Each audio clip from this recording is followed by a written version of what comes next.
Allez, on va terminer avec Carrefour. Le géant de la grande distribution est en recul depuis un an et le mouvement semble toujours baissier.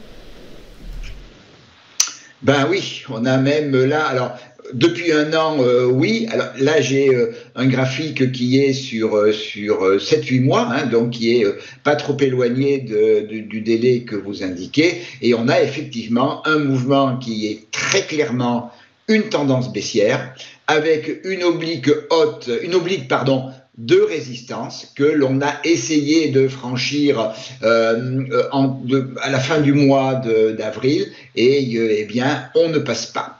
Alors on a notre schéma baissier, il est actuellement un peu en stand-by dans la mesure où, eh bien, dans le cadre classique de la théorie de dos, où on a fait des plus hauts de plus en plus bas, des plus bas de plus en plus bas, jusqu'au mois de février-mars, et par contre, à ce moment, après le dernier plus bas qui a été touché dans la zone des 14,88 € au cours du mois de février, depuis, on ne fait pas de plus bas, de plus en plus bas. Donc, pour l'instant, notre tendance, elle est toujours baissière, mais on est peut-être en train de trouver une véritable zone support depuis le début du mois de mars sur la zone des 15,30 €. Et un peu comme notre premier actif, hein, eh bien, on arrive petit à petit dans une zone de compression entre l'oblique baissière et cette zone des 15,30 €. Alors, vers le haut, il faut reconnaître quand même que c'est quand même bien bouché.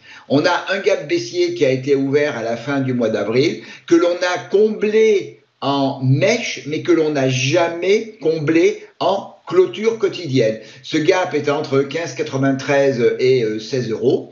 Donc lui, c'est une première résistance. Notre oblique, eh bien, elle passe actuellement au niveau du gap. Et puis, j'ai deux moyennes mobiles. La première, c'est l'exponentielle 34 qui fait un peu la zone de partage des eaux à court terme, mais pour l'instant, elle est résistance. Et puis, la moyenne mobile de plus long terme, la 100 périodes, qui, elle, passe actuellement au niveau de l'oblique baissière. Donc, ça nous fait un cluster de résistance qui est quand même relativement significatif. Les bandes de Bollinger sont à plat et c'est pour cela que les deux fois où on a essayé au mois d'avril et à la fin avril de franchir notre oblique baissière, eh bien, on voit qu'on a des mèches hautes tout à fait significatives qui nous montrent que les vendeurs ont repris la main et de toute façon, on ne disposait pas de la volatilité comme le montrent les bandes de Bollinger pour pouvoir aller plus haut. Donc on est pour l'instant dans une zone de faible volatilité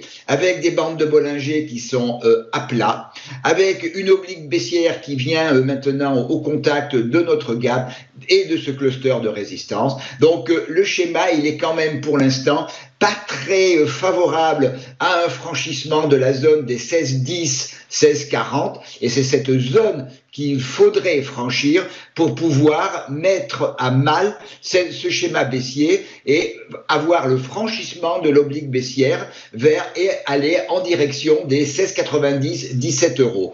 J'ai plus le sentiment qu'on va être dans les jours qui viennent plutôt repoussé vers la zone des 15,30. Cette zone, elle est quand même relativement forte. Et si elle était cassée, effectivement, on reviendrait sur la zone des 14,80 qui a fait support au mois de février. Donc c'est plus dans la période qui vient pas une forme, un statu quo si l'on veut, hein, mais cette zone actuelle, hein, des 15,70, 15,80 vers le haut, 15,30 vers le bas, mais avec quand même une pression baissière qui devrait nous amener à retester les 15,30.